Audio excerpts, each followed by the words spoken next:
Oligarchy isn't just Russian tycoons or ancient Greek rulers. Aristotle defined it simply: a system where a tiny minority rules purely because they are rich. In the modern world, being an oligarch isn't necessarily about running the government directly. It's about having the financial power to completely evade your own government's rules. Today, the ultra-wealthy don't protect their assets with brute force. They hire a multi-billion-dollar shadow network known as the wealth defense industry, composed of elite lawyers, accountants, wealth managers, and lobbyists. Their sole job is to construct a legal maze using anonymous shell companies.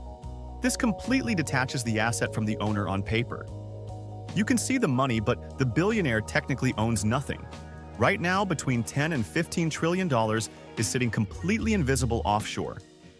This deprives global governments of roughly $500 billion a year in unpaid taxes. And here's the cost to the average citizen. Because the ultra-rich have the financial infrastructure to opt out of the system, governments make up the deficit by shifting the tax burden downward onto ordinary working people. If we live in a democracy, why don't we just vote to change the rules? Well, political science has a definitive answer for that. A landmark study from Princeton and Northwestern analyzed 2,000 policy cases and found that what the average voter wants has exactly 0% impact on whether a law gets passed. But if the top 0.1% want a law passed, the probability of it becoming reality skyrockets. Think of our political system as a grid with two dimensions. First, you have the horizontal dimension. This is the culture war, left versus right, identity politics, and social debates. Elites do not care who wins these arguments. They are perfectly happy to let the public fight horizontally because it keeps them distracted. As long as we are pointing fingers at each other down here, we aren't pointing fingers at the top. Because while we fight horizontally, they completely dominate the vertical dimension. This is the money line: tax policy, corporate regulation, and real wealth distribution. On this vertical axis, democracy ceases to function. The oligarchs win every single time because the public rarely looks up. But this isn't a malfunction of modern democracy. It's the original source code.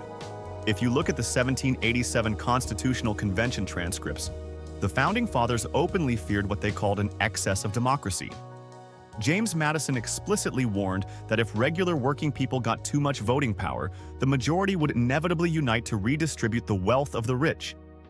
So they built institutions like the Senate and the Supreme Court as constitutional handbrakes, specifically designed to protect concentrated wealth from the democratic will of the majority. We have simply returned to a hypercharged version of that original design. A new Gilded Age where corporate power easily bypasses public interest. History proves the slider can move back, but it requires stopping the horizontal distractions and demanding three specific policy reforms. First, we must abolish anonymous shell companies.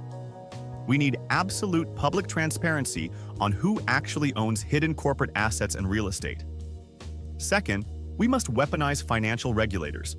We have to heavily fund the IRS and financial crime units so they can match corporate lawyers and wealth managers dollar for dollar. And third, we must tax wealth, not just labor. The system has to stop taxing only earned income from work while allowing multi-billion-dollar stock portfolios and accumulated assets to sit completely untouched. The wealth defense industry wins when you get cynical and stop paying attention. Stop looking left and right, start looking up.